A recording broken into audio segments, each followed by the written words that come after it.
Imagine a man who spent decades traveling the world, studying ancient spiritual secrets and unraveling the mysteries of the human soul. A man whose teachings have influenced some of the greatest minds of the 20th century, yet remains shrouded in mystery. George Gurdjieff was not just a philosopher, not just a mystic. He was a guide who challenged the very way we think. But who was he really? Why does his story still intrigue and confound us to this day? His teachings were so powerful that some believe Hitler was exposed to his ideas. That Stalin, who walked the same streets as Gurdjieff in his youth, may have been influenced by his philosophy. In the next few minutes, we'll take you through the life of a man whose journey could change the way you see yourself. Stay with us as we unravel the enigma of George Gurdjieff.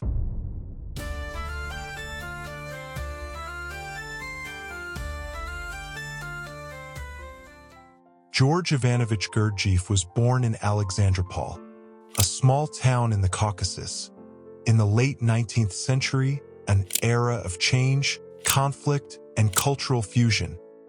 This region, sitting at the crossroads of East and West, was home to Armenians, Greeks, Russians, and Persians. It was a land of traders and mystics, warriors and priests, where old traditions were still alive, whispering secrets from the past. Gurdjieff's father, Yanis Georgiadis, was a carpenter, but also a bard, a storyteller who preserved ancient Armenian and Greek epics. Night after night, he recited tales of heroes, gods, and hidden wisdom. These stories, filled with mystery and symbolism, ignited something in young Gurdjieff. They planted a question that would follow him for the rest of his life. Is there a deeper reality hidden beneath the one we see? Unlike other children, he wasn't satisfied with ordinary explanations. He was drawn to the unseen, the mystical. He had a restless mind, questioning everything. He studied languages, mathematics, and religious texts, but books were not enough. He wanted truth, not just knowledge, and the world around him seemed to be full of hidden meanings waiting to be uncovered. The ancient monasteries of the Caucasus became his first classrooms. He observed the monks, studied their rituals, and saw how symbols, chants, and sacred geometry were used to connect with something beyond the material world. But Christianity alone could not answer his questions. Everywhere he looked, he saw glimpses of something greater. Muslim dervishes spoke of divine unity. Jewish mystics explored hidden meanings in sacred texts. Zoroastrians worshipped the eternal flame. Each tradition had a piece of the puzzle, but none seemed to reveal the full picture. By the time he reached adulthood, Gurdjieff was convinced that true knowledge existed, but it was hidden, scattered, perhaps even lost. He knew he couldn't find it by staying in one place. He had to search for it himself. And he wouldn't be alone. Others like him, seekers, explorers, scholars, were asking the same questions. Together, they formed a group he would later call the Seekers of Truth. Their mission? To find the forgotten wisdom of humanity.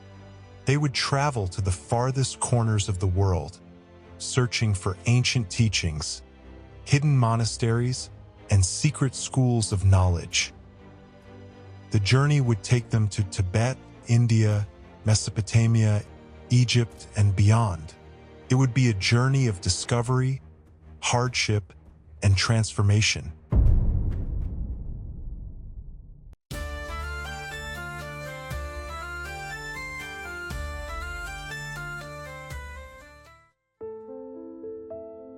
The answers young George Gurdjieff sought could not be found in the familiar streets of Alexandropol. He had glimpsed pieces of the puzzle in the traditions of his homeland, but he sensed that true knowledge, the hidden wisdom of the ancients, was scattered across the world. And so, he set forth on a journey that would span decades and reshape his understanding of human existence. Legend spoke of sacred monasteries in Tibet, underground libraries in the Middle East, and hidden orders preserving knowledge from antiquity. These whispers ignited something in Gurdjieff. He would not merely study these traditions. He would seek their origins, their essence, their hidden core. He listened to travelers, merchants, and wandering dervishes. The stories they carried were more than myths. They were maps leading to something real. And so, with little more than an insatiable curiosity and an unbreakable will, he set out. For years, Gurdjieff wandered. His journey took him deep into the heart of Asia, across the Middle East, and through the forgotten corners of North Africa. He traveled as a scholar, a laborer, sometimes even as a healer, always in search of those who guarded the secrets of human consciousness. In the hidden monasteries of Tibet, he witnessed rituals that had remained unchanged for centuries. Among the Sufis, he studied the sacred dances that mirrored the rhythms of the cosmos. In India, he debated with sages who saw reality as an illusion. Every encounter, every lesson, was a piece of a greater puzzle. But the journey was not just a physical one. Gurdjieff tested himself against the elements, facing hunger, exhaustion, and near death. He believed that true knowledge was not given. It was earned through struggle, sacrifice, and experience. Through these years of travel, a realization began to take shape. Gurdjieff saw that most people were not truly awake, that they lived their lives as if in a trance, unaware of their own mechanical nature. Everywhere he went, he saw the same pattern. People lived and died without ever knowing who they truly were. And so, his search shifted from gathering external knowledge to uncovering the deeper forces that govern human consciousness. He pieced together fragments of lost wisdom, from the teachings of the East to the philosophies of the West. And what emerged was the foundation of an entirely new path, a way of transformation that could be practiced not in temples or monasteries, but in the very midst of ordinary life.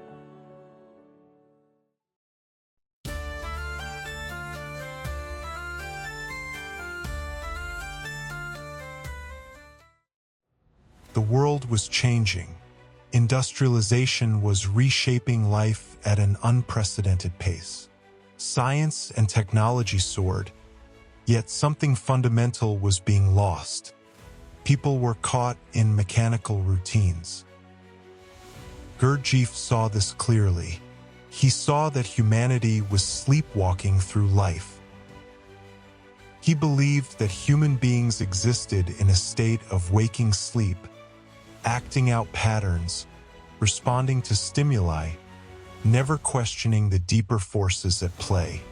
He compared people to machines programmed by habit, emotion, and unconscious thought. But he also believed that there was a way out. He studied the way people functioned and recognized that they were divided within themselves. Some were ruled by intellect, analyzing life but never truly feeling it. Others were dominated by emotions, tossed about by their reactions. And many relied only on their physical instincts, living life on autopilot. For centuries, seekers pursued three traditional spiritual paths: the fakir, who disciplined the body through extreme endurance; the monk, who cultivated devotion and faith; the yogi, who sought enlightenment through intellectual and meditative discipline. Each path developed one aspect of the self but ignored the others. None addressed the whole being. Gurdjieff introduced something radical: the fourth way, a path that could be followed while living an ordinary life. It did not require retreating to a monastery or a mountain. It was a way of working on oneself in the midst of daily existence, at work, in relationships, and through every challenge life presented. But how does one awaken? Gurdjieff's answer was self-remembering, the practice of being consciously aware of oneself in every moment. It meant observing your own thoughts, emotions, and actions without identification, without losing yourself in them.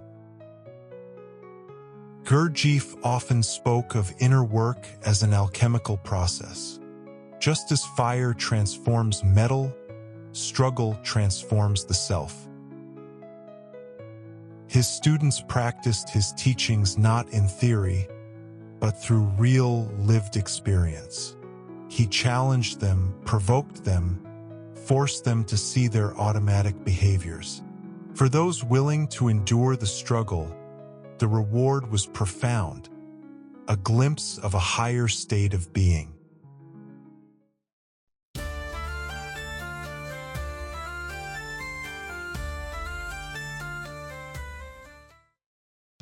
In 1922, George Gurdjieff established a place unlike any other, a school not for academics, but for transformation. In the quiet countryside of Fontainebleau, France, he founded the Prieuré de Bases Loges, an institute where students would be tested, broken, and rebuilt, not through theory, but through experience. The Prieuré was not a retreat. It was a crucible.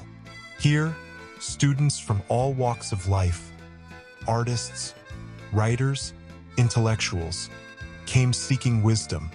What they found instead was grueling labor, unpredictable challenges, and a master who tested them at every turn.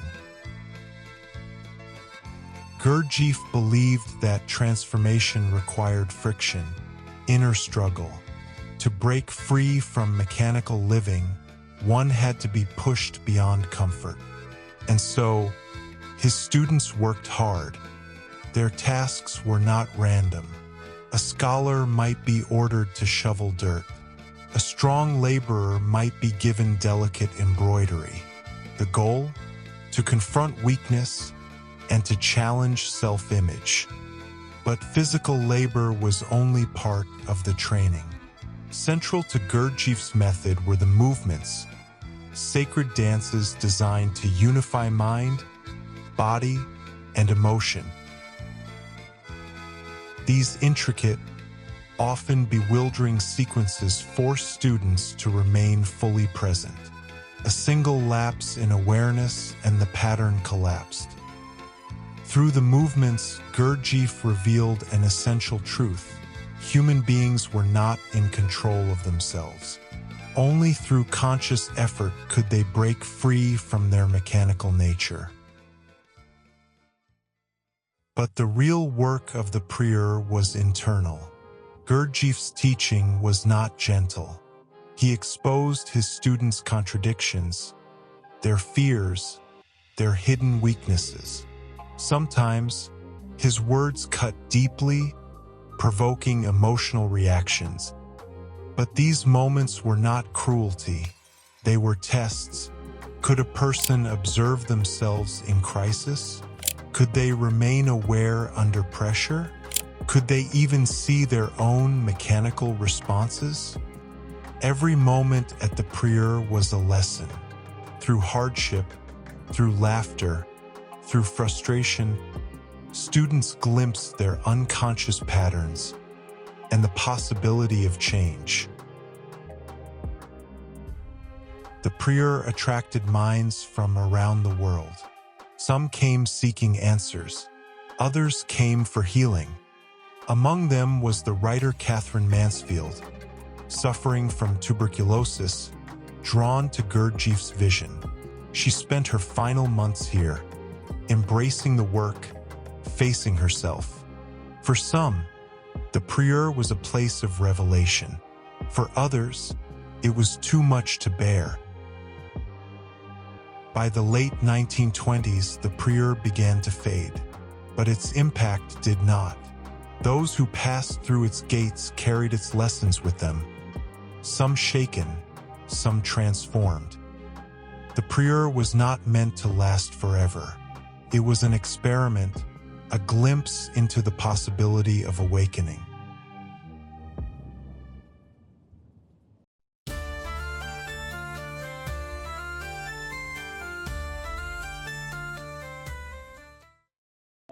A quiet road between Paris and Fontainebleau. Behind the wheel was George Gurdjieff. His mind, as always, was working, turning over ideas, planning the next phase of his mission. Then, in an instant, fate intervened. The crash should have killed him. His injuries were severe: internal damage, head trauma, a body broken beyond repair. But against all odds, Gurdjieff survived. And as he lay in the depths of suffering, something shifted. For years, Gurdjieff had led others on the path of transformation. Now he was the one being tested. Would he surrender to fate, or would he use this moment, as he had every other, as an opportunity to awaken? The crash changed everything.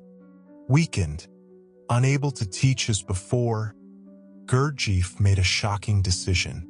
He dissolved the institute, sending away many of his students. Some saw it as the end, but in truth, it was a transformation. With his body failing him, he turned to a new task, one that would consume him for years to come. If he could no longer teach through words and movement, he would teach through writing. Gurdjieff's new mission: to capture everything he had learned, every fragment of knowledge, into a written form. And so, from his hospital bed and later in noisy cafes, he began to dictate what would become his greatest literary work, Beelzebub's Tales. The book was no ordinary teaching. It was dense, layered, and deliberately difficult to read. Gurdjieff did not believe in giving easy answers. To find truth, one had to struggle, just as he had. He called it a book written in such a way that it would force the reader to think, to question, to awaken. The work was not over. It had only changed form. The crash had not ended his mission. It had redirected it. He would no longer shape students through physical struggle, but through thought, through words, through the power of an idea that would live beyond him.